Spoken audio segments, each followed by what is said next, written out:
Welcome to Wadsworth History on Film, a program presented by the Wadsworth Area Historical Society and designed to record the oral history of Wadsworth for posterity. I'm Caesar Carino, your host, and our guest today is Chief of our Fire Department, Richard Horntert. Richard, I've always called you Dick, so I think I'm going to call you Dick now. Is that okay? Yes, sir, that's fine. Dick, two or three things before we start. This program is designed right now for the people 65 to 80. We took the people 80 to 100 earlier, and now we have 65 to 80. I don't want to insult you because you're not 65 yet, but you're not too far from it. No. You're what, about 60? I'm 61. 61 years old, so that means that you're born 1936. That's correct. During the Depression, and we're going to hear a little bit about your early childhood days, but we have to go back to make sure that you were born. Were you born? I was born. You were born. Where were you born, to whom you were born, and where did you live when you were born, and all of those kinds of things, Dick? I was born in Wadsworth, Ohio, right in the old hospital down on Garfield Street in 1936, September 16th to be exact. That's September 16th. You just had a birthday not too long ago then. Correct, yes. And where were you living when you were born? Where were your parents living? My parents were living at 273 Boyer Street. On Boyer Street, right? Yes. Close to where you work right now. That's correct, and this is right directly behind the Christian Missionary Alliance Church. And I lived there from the day I was born until I got married in 1960. 1960. Now, who were your parents? What did they do? And where were they from Wadsworth? Your mother, your mother's family, and so forth. Okay, Let's start with Dad. My dad was Gustav Horntert. Gus Horntert. And my parents both came from the Cleveland area, and they're both German in descendants. Were they born in Germany? They were both born in Cleveland. Both born in Cleveland, of German parentage. But their parents came over from Germany. Gustav Horntert really is a German name if there ever was one. And your mother's maiden name was what? My mother's name was Osterlin. That's just as German. Osterlin, yes. And she come from a rather large family. There was six children in her family. And my dad had one brother and one sister. And are they around here? They've all deceased now. They're all dead My now. Dad was the last one to pass away, and that was this summer. He died at the age of 99. 99 years of age. Wow, that was tremendous. Yes. He lived to be 99, and he came to Wadsworth when? He came to Wadsworth back in early 20s, around 1922. And he had about 77 years, or 75 years. Yes. He was... went to a trade school in Cleveland there, and in those days, not many kids had the opportunity to finish high school. No, they didn't. And he just went through around the 6th grade or 7th grade, and he went into a trade school, and he learned the wood pattern making trade in Cleveland, going to school nights and then working jobs during the day. And he had an opportunity to come to Wadsworth, I think it was in 1922, and he took a job at the Ohio Injector Company as a night watchman. And of course, jobs were very hard to come by in those days. You bet they were. And he worked there at that position there for several years until he had an opportunity, to go into the pattern shop. And who did he work for in the pattern shop? Do you remember his name? Well, the person I can remember was Tony Siffert. And he lived up on Durling Drive. Right on Durling Drive. As a matter of fact, Tony Siffert lived in the house at one time, which was the first house south of Broad Street, but then they built a house in front of it. Yeah. But that house was built in the early 30s, about 1931 or 32, and it was a Sears and Roebuck house.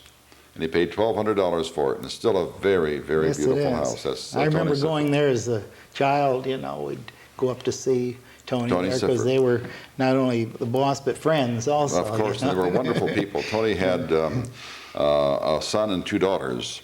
The son was, what was his first name? I can't remember that. Can't think of it right now, but I will. But he had a daughter, Agnes, and he had a daughter, Elizabeth. Oh. Elizabeth would be about 66 years old now, and Agnes would be about 70 years old. I'm trying to think of the son's name, but it'll come to us. And then he had a brother also who worked at the Injector, who was Al Siffert. Al, yes, I remember Al. Al Siffert. I remember him. He was one of the. He also worked in that kind of work, pattern work, and things of this nature. Now, we have you born. Do you have brothers and sisters who were born before or after? I have one brother that was born after me. He was born in 1938. And who was that brother, and where is he now? Ronald. And Ronald lives over in the Portage Lakes area. And he's about 15 months younger than myself. Now, you started school probably at, Lincoln? Lincoln School, Lincoln yes, School. that's right. And you remember your teachers? Oh gosh, I can remember some of them there. It's been a few years Who are some of them? back. Do you remember them? Oh, I remember Miss Wells. There was the Everyone kindergarten remembers Miss teacher. Wells. She Yes, had everybody and, in town, probably. And the other one that really stands out in my mind is Mrs. Blau, and she taught 5th grade. Which Mrs. Blau was it? She was married to the fellow that was in charge of the utilities. Utilities. Which was that Crumblau? Is that? Yes, Crumblau. Yeah, it was his wife that taught 5th grade. And I always remember her. She was a very outstanding person and an excellent teacher. And I remember her very vividly from my grade school. Little by little, we're going to get all of these teachers involved here, because I ask everyone who went to Wadsworth schools who their teachers were, and every now and then a new one comes out, and Mrs. Blau was a new one coming out at this time. Now, you went there obviously to the junior high school and then to the high school, and we're going to get to that in a minute, but tell us a little bit about your elementary grades and your desire to be a fireman. You know, everybody in elementary school wants to be a policeman, a fireman, or a doctor or a nurse or something like that. And policemen and firemen are the biggest ones. Well, you probably had those instincts. Oh, yes. But then you're probably one of the very few people who carried them through to actually become a fire chief in the city of Wadsworth. Do you remember your early days about wanting to be a fireman? Very vividly. I was only like around 4 or 5 years old. And of course, like any child that age, you know, was very fascinated by the fire trucks and that type of thing. And my father and I used to go downtown on Monday nights when they had their training, and we'd go down here and sit there and watch the fire trucks come out, because we knew they'd be out on Monday night and they'd be out practicing or driving around the community. And this is on Monday nights? On Monday nights. And you were 5 years old? And I was around 4 or 5 years old. And I remember one night the truck came out and stopped there as we were sitting there, and he said, "How would you like to have a ride on the truck?" You know? Oh my. Who was driving? Do you remember? I don't remember too much about the people at that time because I was rather young, but I do very vividly remember the truck, and it was the 1938 Seagraves, which was the long, what we call quad truck there that Wadsworth had. And Did they have an American LaFrance then too, or was that later? They had American LaFrance.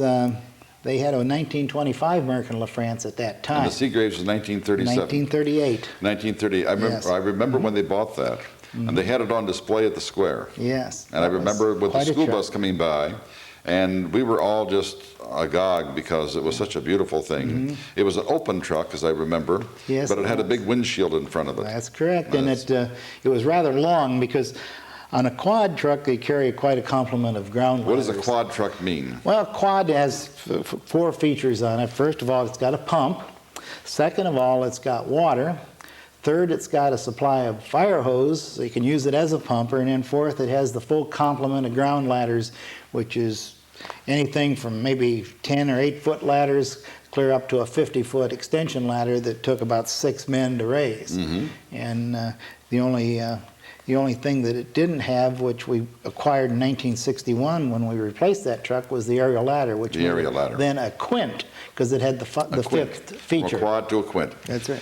We got the Latin in there, even in the fire trucks. We're going to get to these fire trucks. We're going to get to the evolution of the fire trucks. But tell us a little bit more about yourself and how you became interested, and then what you did in junior high school that made you even more interested in fire. Well, as I was telling you, you know, they stopped and picked us up at night, and I got to sit up in the cab of the truck between the driver and another firefighter that was on there. And I remember my dad standing on the running board on the right side. How far did you go? And we went from the fire station down to Seville Road, turned around and came back uptown. Wow, I'll bet that was a thrill that you've never... It was, you know, for a child of that age, you know, it was a very exciting thing. And that's why I say it stood out very vividly in my mind all my life, that evening that we did that. And it was then quite a bit later, I was probably around 14 or 15 years old, when my interest was rekindled. And this was when I was in the Boy Scouts, and I was a member of Troop 406 up at Sacred Heart Church. And who was the scoutmaster at that time? When I was in there, we had Tom Deem. Tom Deem. During most of the time I was in there. Tom Deem was a patrolman in Wadsworth. wasn't he? Fred was. Fred was, I'm his sorry, brother you're right, Fred, you're right. yeah. Fred was the patrolman, Yeah. Tom was the, He that's worked, right. I think Tom worked at B&W or somewhere over in Right. Barberton. Okay. And him and Bob Spoonster, Bob you remember Bob Spoonster. that worked at the post office, Right. there were the two people that were, very much involved, with the scouting program at the time that I was in there. And I think Tom came in right after Joe Ludwig was there. Joe Ludwig had been there forever. And he was the legend in scouting in Wadsworth. Yes, he was. And I just got to know a little bit about Joe there because he was scoutmaster when I got there. But shortly after I joined, Tom came in and took over the program, and we had some very good times with And that. by the way, Joe Ludwig was an old German too. Oh yes. Ludwig, Yeah. and very, very Germanic. Yes. But a wonderful person. I mean, I shouldn't say but, and a wonderful person. So while I was in the Boy Scouts, somehow or other we decided that we wanted to get a program together, with the fire department, to teach the Boy Scouts, a little bit more about fire and safety. And out of that evolved a group of maybe about 5 or 6 boys, and I can't today remember who these individuals were that took a special interest in this program. And this was sort of spearheaded by about 4 volunteer firemen. One of them was Carl Williams, that was a member. Carl Williams was a twin. Yeah, Ben Young, that had this Shell gas station Yes, where Ben the car Young's, wash that's is. right. Ed Bell, and Ed Ed Bell Bell. had the auto repair and record business right behind the Shell gas That's station. right. And Jack Beach. And Jack Beach, who And, lived on Durling Drive, the right, house. at the corner of Durling That's and Broad. Durling and Broad, the house that was built right in front of Tony Siffer's house that I was Right. talking about a little while ago. And so those people sort of, nurtured us along. And And by the way, all of those are dead now except whom? I think all 4 of them are They're all 4 gone dead? now, yes. Okay, I know Ed Bell is dead. Yeah. I know that Jack Beach is dead. Yep. And I know that Young is dead. And who was the 4th one you mentioned? Benny Young. Benny, we had I just said, okay. Carl Williams. Carl Williams is dead, Yeah. yes, right. I really got attached to Carl Williams there, and after this program, it only went for a few years, and then after that sort of folded, I got to be pretty close friends with Carl.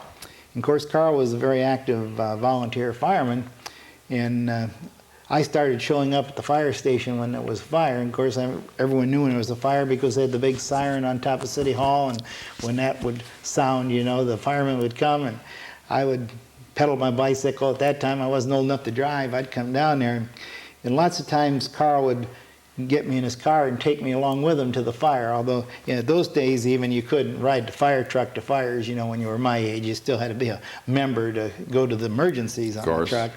But Carl would take me to the fires, and I remember that, going in his car to the fires, and we get to the fire scenes, I'd get to see the firemen in action, and that was always very impressive, to see these guys working at the fires. And of course, that again stimulated more interest in the department. And of course, then I graduated from Wadsworth High School in 1954. And at that point, my interests were really keen along that line. But again, I had to wait that extra 3 years until I was old enough legally, to become 21. a member. But now it's 18 though, isn't it? Now it's 18, but in those days you had to be 21 to be a fireman.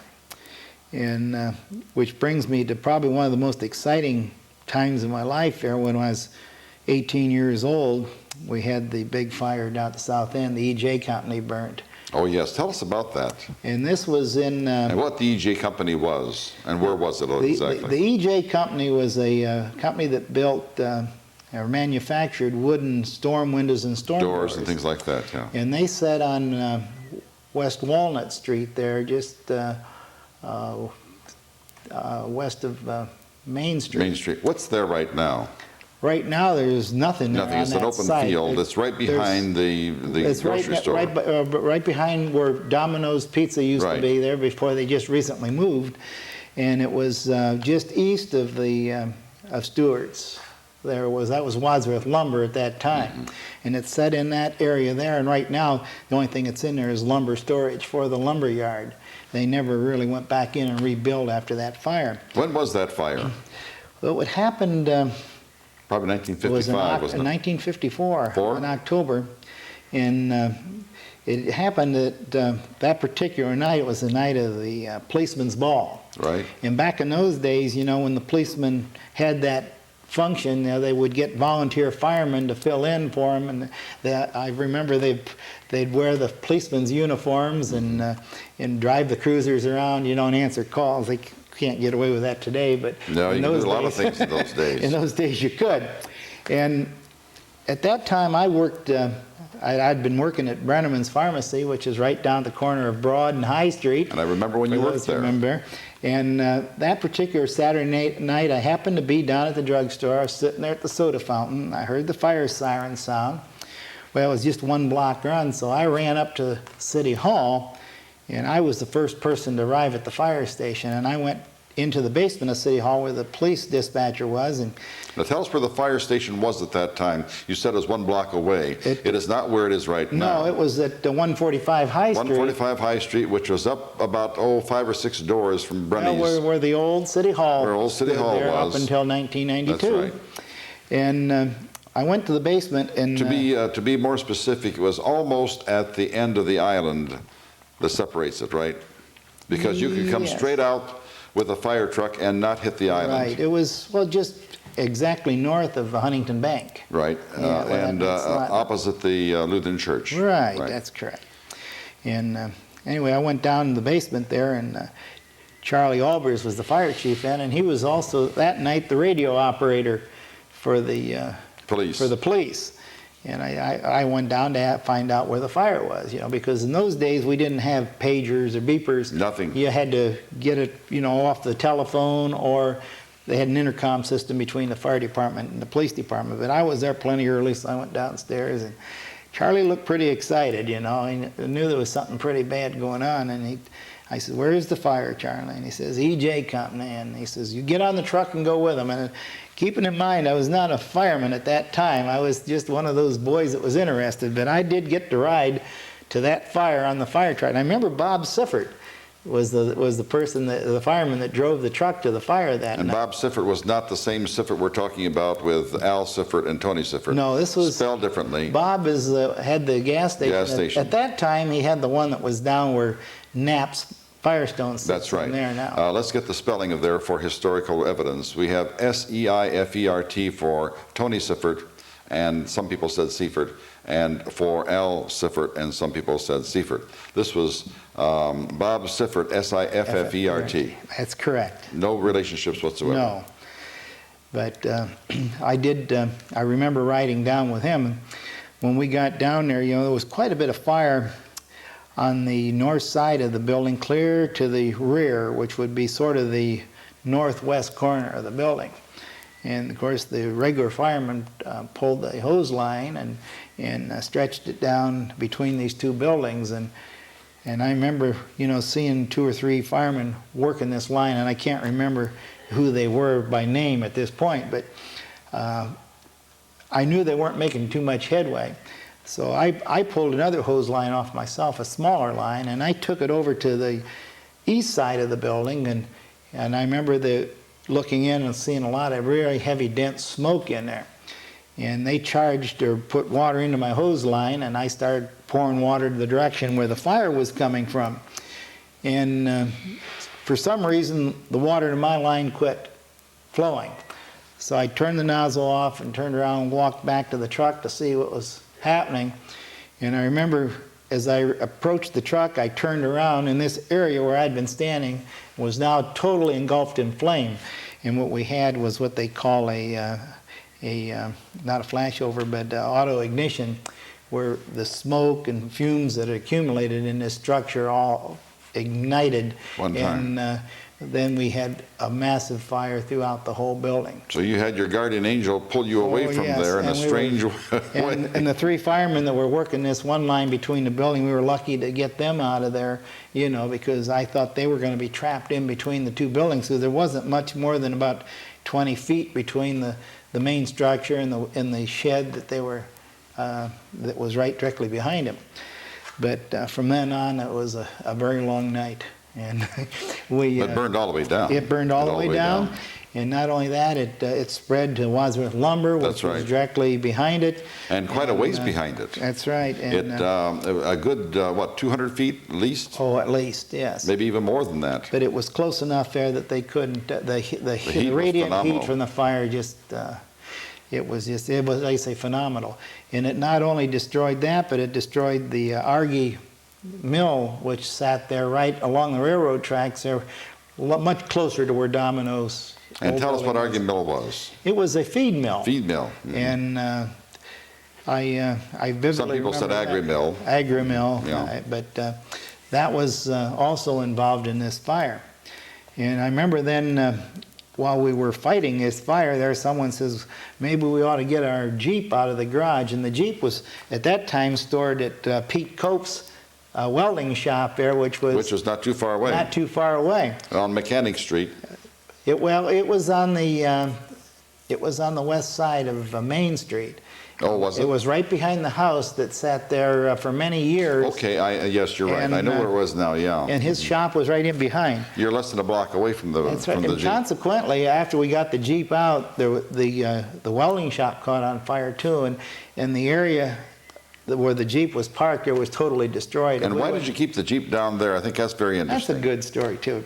You know, back around 1950, there was a lot of concern by the citizens that lived on the south side of the railroad tracks there that at times the railroad crossing was blocked for long periods of time, and there was, of course, Which happened because it was the main line from for the Erie Railroad. for Erie Railroad at that from time. Chicago to New Right. York, and it was always And a lot blocked. of trains going through there, and a lot of them were long and had a lot of delays. Sometimes they were even stopped on the crossing, and people became very concerned. In fact, at one point they were even considering the possibility of building an overpass Yes, I remember that. over the tracks, you know, so that we could get fire equipment through there.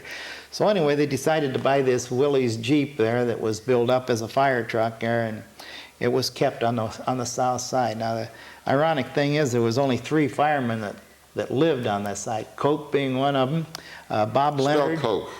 C-O-P-E, Cope. Clarence, we called him Cope. Pete. Pete Cope, that's And right. he had the welding shop. Robert Leonard, Leonard. that's correct. Bob Leonard. He lived on Main Street. Bob Leonard graduated in 1945. Thank you. And the other one was Joe Hagedorn. And Joe Hagedorn lived on East Walnut Street. That's right. That's right. And exactly. those were the 3 firemen that lived down there, and it was their job when there was a fire on that side of the tracks to get the Jeep out and go to the fire. Most of the time the main truck was there ahead of the Jeep anyway, but you know, it was sort of a stopgap thing. If we ever got stuck to the point where the trains were stopped, firemen could scoot across the tracks there and get on the Jeep and fight the fire. And of course, we still got that Jeep today. You know, we converted that from a fire truck per se into a grass fire truck there And that back in Jeep the was early probably, 60s. what, 50 years old now at least? Oh yeah, it was 1947. Okay, it's so it's 50 years old. 50 years old, yeah. And we've kept that truck just because it was... How many miles does it have on it? Oh, it's got a little less than 8,000. Yes, I remember. One of your fire trucks had the first with the American LaFrance. I think when they sold it, it had 437 miles on it or something like that. Well, I think it had a little bit more than that. American LaFrance got quite a bit of use, but it didn't have exceptionally high mileage. No, because you maybe don't go- around 20-some thousand. In Don't fact, go the very limit, far. we could check that. Charlie Bose still has the American still has it, LaFrance. yeah, that's the right. 1947. I'm sorry, not the American LaFrance, the one prior to the... Oh, the Seagrave. Seagrave, one of the prior... That had very low mileage. That probably had maybe less than 10,000 Yeah. when we got rid of it, because that wasn't run too many years. They don't, you don't go joyriding with those things, no. And of course, on any fire equipment, you know, you get more hours on them than you get miles, because they sit there at the right. scene and run and for many hours sometimes, and the road miles don't really get high. At least Well, I not in imagine our you have tons and department. tons of stories that you could tell us. Oh, yes. Then you became a fireman at age 21. That's But first of correct. all, you went to school, and then you went to the service, didn't you? Well, when I got out of high school, I was still working at Brenneman's Pharmacy, and I worked there for probably about a year, a little over a year after I graduated, and then I had an opportunity to go to work at the Ohio Injector, and I went in there in 1955, and I worked in the engineering department under Joe Turner. Joe Turner. And he was my boss, and that was a very pleasant experience. I was there about 6 or 7 years, and during the time that I worked at the injectors, when I got on the fire department, I'd reached my 21st birthday, and I went in the fire station one night and told Chief Olvers, I says, I'm 21 years old, and he handed me a badge, and he says, that was it, you know. That was it? You didn't need any training. So working down at the injector then, you know, it put me in close touch. And of course, that was sometimes rather difficult for me because you'd be working, you could hear that fire siren going, and they had an agreement down there. There was, I think, 3 or 4 of us that worked at the injector, and there was probably about 4 people at the match. But we wouldn't leave our jobs unless it was we were really needed, a big fire or where they needed additional help. And that happened on a few occasions, but you'd hear that siren going, you always get the itch to want to go, you know, and if it was close to quitting time, you know, you could hardly wait until you could get out the door so you could get up the station and see what's going on. But I worked in there, and of course, that's when I met Carol Everhard, because he was a foreman in the Ohio Injector Company, and he worked the floor right below me in the brass finishing, and I was up in engineering right above. And Carol and I became very close friends. And of course, he preceded Charlie Olvers as chief there, you know, when Charlie died there in 1960. And he succeeded him, right? That was well, the second chief then I worked under was Carol Everhard. Now then, we're going to come back to the fire department in a couple minutes here, because there's so many things that we'd like to hear about. But let's have a little bit of the history of the fire department in terms of its chiefs. And then we turn to this page so we wouldn't lose any time, and start back with John Lyle, way back when he was a fire warden, warden, and then the chiefs. And just read those to us and give us an idea of when these people were there. Well, the earliest history we could find there, the beginning of anything in regard to the fire department, was in May of 1870. And a person by the name of John Lytle was then, I think, the fire warden of the city of Wadsworth. There was no such thing as a fire department in those days, but they had a fire warden, and his area of responsibility was to make sure that things were as safe as possible in the community. And they would inspect chimneys and property for fire hazards and everything to try to... and they probably had horse-drawn wagons that carried some water, maybe. Well, in those days, we had bucket brigades back in there. We didn't really get our first piece of fire equipment, per se, till it was right after, in the early 1900s, is when they got their first piece of equipment. And I'll talk a little bit about that. But he was there from May 17th to June 14th, 1870, so he wasn't around very long. And then a person by the name of John Hoagland, spelling H-O-U-G-L-A-N-D, different from our Hoagland. Unusual spelling for people in Wadsworth. He was there from June 14th, 1870 to May 28th, 1872. He was there for a couple of years. Yes. And then when he left, we had Reuben Tate come in, and he was there from 1872. Well, he only worked there a couple months, till the end of July, and then he left. Must be a tough job. Must have been.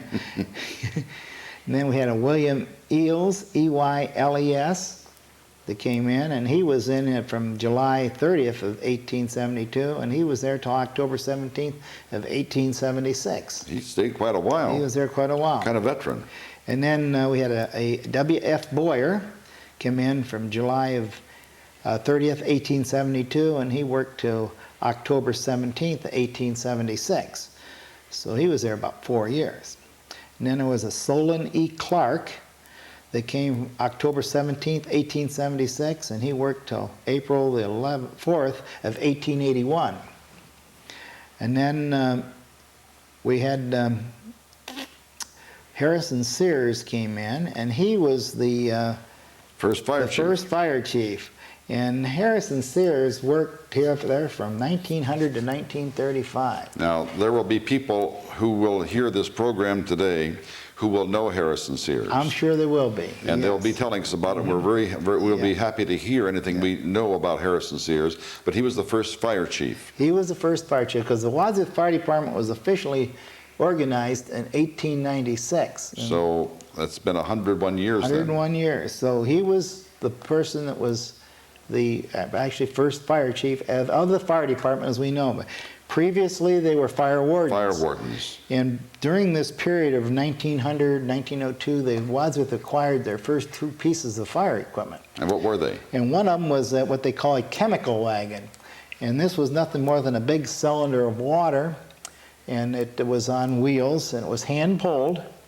And not even with horses? No, no. Well, they could put horses or vehicles. They used vehicles and stuff to pull these things, but originally the firemen pulled these things to the fires by hand. And when the bell would ring, they would come to the fire station and pull these carts to the fire. And what this thing had a cylinder of water, and in this water was a mixture of baking soda.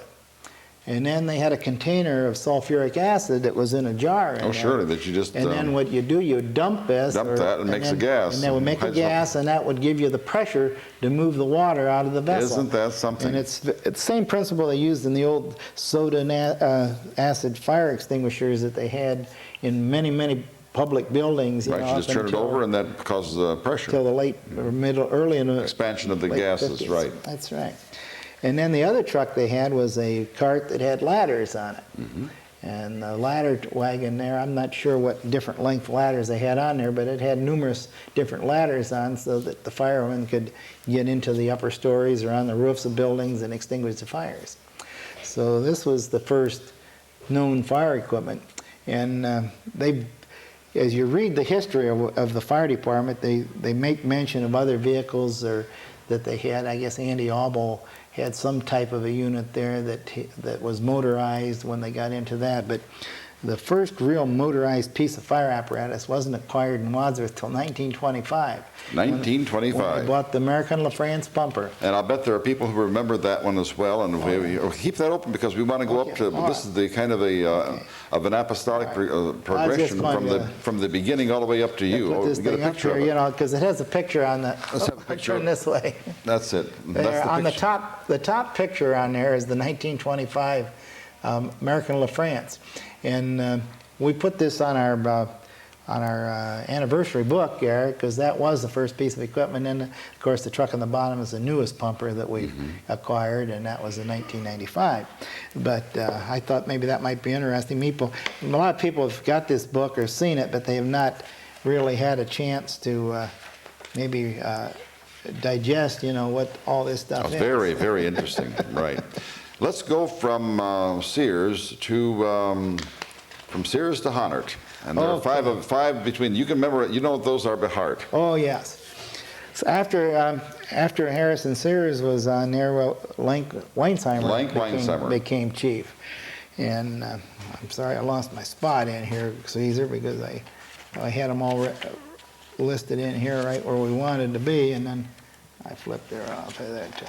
But Lank served for a short period of time, and then well, he was there from 1935 to 1944. 9 years. 9 years that he served. I remember when Weinsheimer was the fire chief. Yeah, and then after he left there in December of 1944, Ralph, we called Tex Blau, became chief, and he was chief from December of 44 until June 30th of 1949. Right, now this is a different Tex Blau from the first one that you talked about, who was with the city.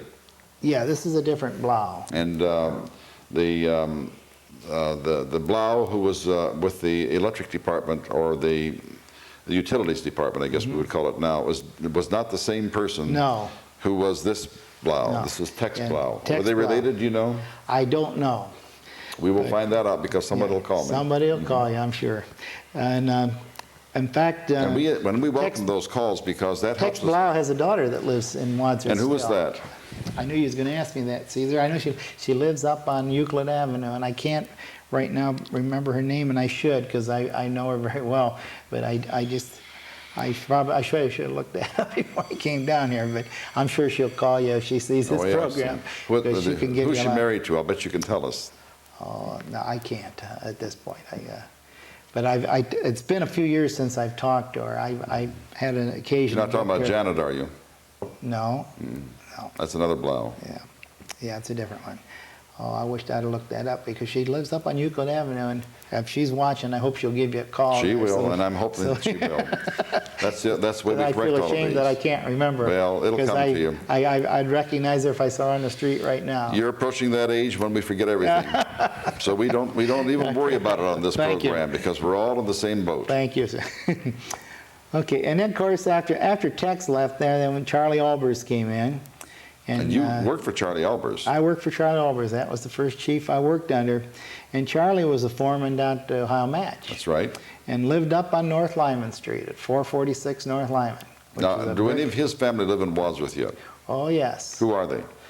Well, the Weber. Weber. Catherine. Catherine Weber. And let's see, Hellers.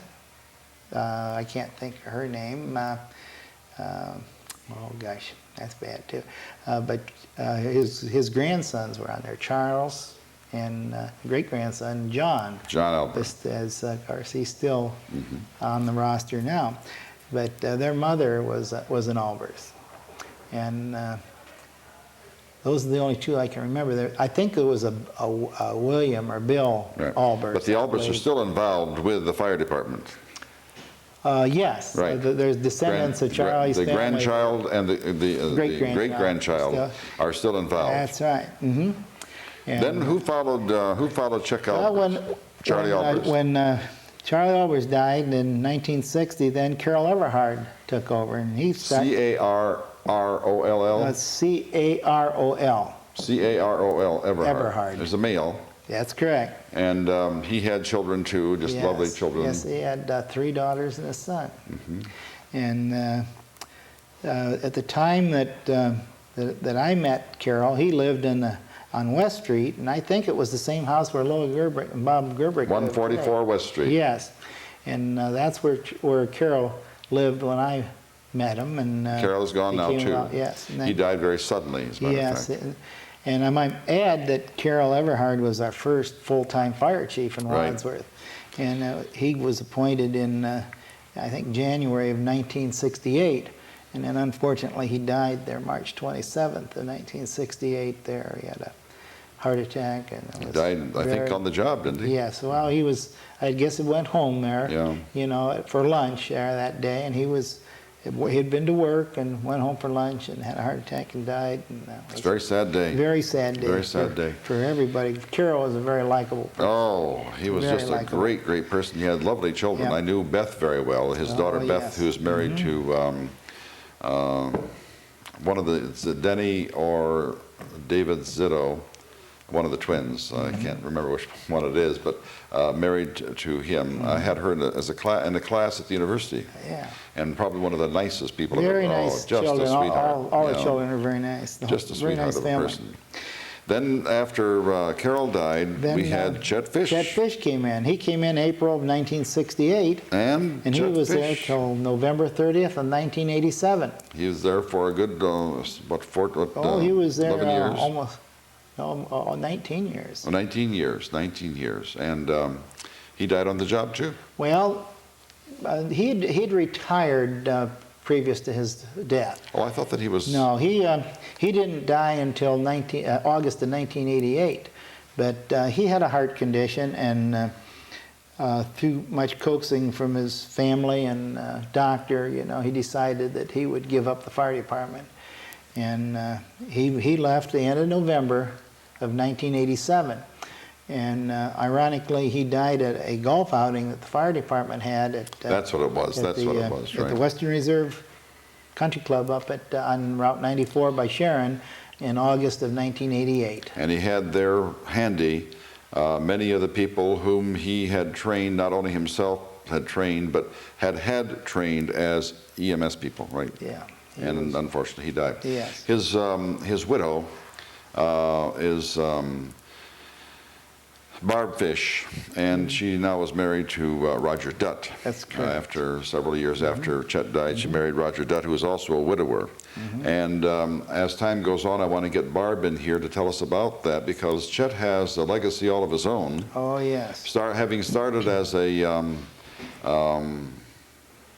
I think, a professional skater, Yeah. roller skater. Yeah. Does that ring a bell? That's right. Yeah, he worked. And I want to get Barb in here so we can talk to her about Chet Fish. Yeah, he was the manager at the Colony when that Colony, first that's opened, right. brand new under when Dr. Klotz. Dr. Klotz made opened that. it, yes, and very, very nice person. And then who followed Chet Fish?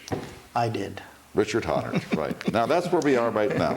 Dick, you know, we're going to run out of time. Unfortunately, we always run out of time in these programs because they're so very interesting and there's so many things to tell us. But we're going to come back to this kind of a thing. But let's start just for a couple minutes here and tell us what has happened from the, see, you have been in the fire business now. If you're 61 years old and 21, you've been in there for at least 40 years. 40 years, that's right. From the time that you went in there to now, 40 years, tell us a progression of what happened to firefighting all that period of time. And I'll give you a couple clues. You rode the truck and you weren't sued. You went to a fire and you weren't a fireman. What would happen if that same thing would occur today? Well, today, as things have changed considerably, you know, and thinking back at during those times, you know, when we were doing this, you know, I think people were more responsible for their own actions than what they are today. And unfortunately today, you know, if something should happen, you know, some people are always looking for someone to blame, you know. So you're in the second. And, you know, this has been, you know, the trend. And so places, you know, like the fire department have been very apprehensive, you know, about, you know, what they allow, you know, people, or particularly children, to do. You know, I remember, you know, years ago when we'd have kids come in there, we'd let them climb on the fire trucks, you know. You don't do that now. And we try not to do that now. And it's always a concern when we have our pancake breakfast on Memorial Day, you know, a lot of children around there. But I always have somebody out there, you know, say, you know, if the parents are with them, you know, that's one thing, but don't let any children on there unattended, because if something should happen, you know, we could have some real problems. So. But what about the firefighting itself from 40 years ago? Well, it has changed considerably. And how? Well, I can think back when I first joined the fire department, you know, and the only training that was really available was what firefighters taught each other. In other words, you know, when I came on as a rookie, you know, the guys that had been on for many years would, you know, teach you everything they knew about the job that they learned from people that were on the fire department when they were rookies. So this was pretty much how it went up until like around 1957. And Charlie Albers again was chief there, and we decided we was going to get a formal fire training program brought into the fire department. And we went through, at that time it was the vocational program, they called it Trade and Industrial Vocational Education. And we brought a man out from Akron who was a district fire chief, and he was in charge of the training academy over at the Akron Fire Department. Yeah, his name was Charles Arnold. Charles Arnold. And he gave us the first formalized training that I think that probably was ever held in Wadsworth. And it was just prior to the time that I was 21, but they let me take the training. And they had a very regimented program, you know, teaching you all the things that you should know out of a manual that was developed by the state of Ohio. And I still have that book at home there, and it's interesting to go back and see how things have changed even since 1957 in regard to firefighting. But this was the first formalized training. Another thing that was very vivid in my mind is the fact that respiratory protection was one of those things that you only did, you know, in case it was really, really bad, you know, and most of the firefighters had no respiratory protection. That's why they got the term smoke eater, because you'd go in there and work in there, and you'd come out and you'd be coughing and spitting and everything, you know, because you can't take that stuff in your system. And if somebody really thought it was kind of unbearable, they had a mask they put on that was sort of a filter type mask that would filter some of the impurities out. But these were very crude. They didn't give you complete respiratory protection. In the fire department at that time, we had 3 what we call self-contained breathing apparatus, which had air in a cylinder that you wore on your back that gave you complete respiratory protection. And the only time we really dug those out is if times were really bad, you know, and the guys just absolutely couldn't take it. Today we've got probably 30-some air packs that we have in the fire department. And we don't permit anybody to fight any type of a fire without, other than maybe a grass fire, without respiratory protection. That includes automobiles, structures, anything where... Because of the poison fumes that they can get and so That's forth. right. Now, with that respiratory protection, can they walk into a building and breathe normally? Is that it? That's correct. And they don't have to worry about smoke or anything No, like that? because it's in a closed system. The area you breathe is in a cylinder on your back, and you don't get any of that smoke or any of the poison gases that... How long does it last? How long can they be in there? Our cylinders are, they call them 30-minute cylinders. You can usually get between 15 and 20 minutes out of them, depending on how hard you work. And I find that usually after working in a fire for 20 minutes, a guy's ready to come out and take a little bit of a rest. So we always have New cylinders. two firefighters, what we call suited up or masked up, ready to go in when these guys get... When their alarm goes off, it says that their air is running low. They come out, 2 more guys in and take their place, and we rotate the guys into the fires. And then how do you replace those cylinders? Well, what we can do then is put a new full cylinder on, or now we have capability on our trucks of refilling them right at the scene. Mm-hmm.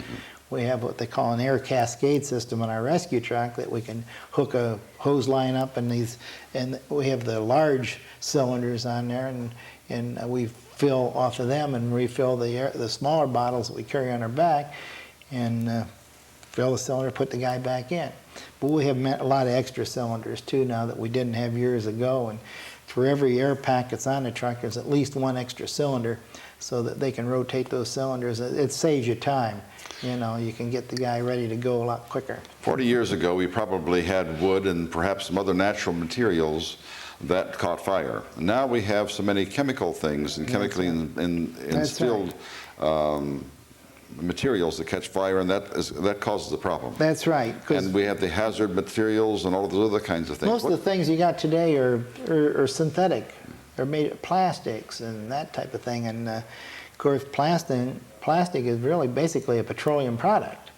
And the vapors and fumes that are given off on this material when it burns makes it almost deadly. You know, you just absolutely cannot afford to breathe that stuff. And if you do, you're not going to be around long, you know. And that's why we insist on the firefighters wearing that mask, respiratory protection. What are some of the other innovations that have come into the fire department in the last 40 years? I'll give you a clue. You have a fire marshal now. Well, not a fire marshal, fire inspector? Chief fire inspector, yes. And why do we have that? Well, this is going back to the very beginning of the list there, back when we had the fire wardens, and we have recognized the value of having, you know, a person that will go in and look at a facility and try to eliminate hazards that might be present in a building. And we try to get into, you know, public buildings like schools and churches and places of public assembly where large amounts of people would be gathering, you know. So what are some of the things that the fire inspector has found that could have probably resulted in a fire? Well, a lot of misuse of electric, you know, where people maybe have used small diameter extension cords, which we refer to as zip cords, which are usually, you know, brown or white and very lightweight. 18 gauge, 18 gauge or 20 gauge or 22 gauge, even, you know, some of those are very light, and people, you know, sometimes, you know, to get from where their appliance is to an outlet will latch one of those things in. So we kind of look for that, particularly in schools and churches and places like that. Other thing is housekeeping, you know, accumulation of trash and whatever. I call it trash. Some people call it treasures. Yeah, treasures, right. But these are in commercial buildings only. They don't go to houses? We only go into houses if we're requested to go in. And the old saying, you know, a man's home is his castle, that still holds true today. And we can't go into your house and say, we're here to inspect your house, Caesar, because we suspect that there's something not right in there. But we try to encourage people, you know, to through educational programs, you know, to recognize this, or if they want us to come in, we'll send somebody in, you know, to work with the people to eliminate the hazards. We need to get to another aspect of the fire department right now, and that is the emergency medical EMTs. What is that? Emergency medical technician service, EMS. Mm-hmm. And when did that start, and why is it under the fire department? Okay, this organization was started in 1982, and you know, previous to the fire department or the public getting involved in this thing here, of course, as a lot of you know, the ambulances were handled by the funeral homes. We had 2 funeral homes in town at that time. Was the Hilliards, which now is Hilliard Cox Mulaney, and of course Bixler Funeral Home on Highland. And they had an ambulance there, and that's where your ambulance service was at that time. Well, when you got into the late 70s, early 80s, the state started putting a lot of regulations on in regard to training and the type of vehicles that are permitted, you know, to be used as ambulances. And of course, then it got to the point where it was starting to cost these funeral homes a lot of money, you know, to come into compliance. So one by one, they started getting out of the ambulance business. So Wadsworth, they were caught in that dilemma, and we made a couple attempts to bring outside ambulance services into Wadsworth, and it wasn't really very successful. One was what? Which was what? The one that sticks Careful in my Transport? mind was CNA. And they were before Careful Transport. CNA Ambulance, they came down from, I think, Cog or Lake County, and they brought an ambulance down, and they had a couple people that they hired that would sit at the fire station and take care of the day calls. And then there was 7 members of the fire department, myself was one of them there, that answered the weekend and night calls. And we did this for quite a while, longer than what I'd like to have. In other words, you are trained as an EMT. That's right. We had our EMT certification, and we run the ambulances at night. Well, we could see that, you know, we couldn't do this very long with 7 people. So in 1981, I believe they run the levy for the EMS, the first levy. And of course, the people supported and passed that levy. In 1982, then we started training people to, you know, we put a big advertising campaign on, you know, in the newspapers and everything, you know, to get people that are interested in. And how many did you get that first year? Oh gosh, we ended up with, I think, close to 40 people or somewhere. I thought there was twice that much. Oh, there might have been more than that. But we ended up putting 40 some, I think, into class. And who were some of the people who became the first EMTs? You just happen to have that information. I've got a list in here, and I'm going to refer to that because I don't like to leave anybody out. And if I can. I think that it's valuable for us to know who those people are. Okay, in 1982 when we started, Tom Flath was the director of the EMS. Right. And then we had some supervisors there. We had Keith McConnell, who was a fireman. Myself as a supervisor. Alan McGrew was a supervisor, and he's not with the service anymore. Courtney Wise was a fireman. He was a supervisor. Charles Heller. Chuck Heller. I mentioned, he was a supervisor. And John Sharkey. Junior. Right. And John's still a member of the Yes, he is. Yeah. As a matter of fact, he still has his little truck with a red light on it. And we served as the supervisors when this thing first started, and this was for a period of maybe a couple, 3 years there, and then Chet Fisher, the fire chief, decided that, you know, it was a problem, you know, having all these firefighters as supervisors in the EMS there, and at that point they decided, you know, that it was going to appoint other people from the rank and file.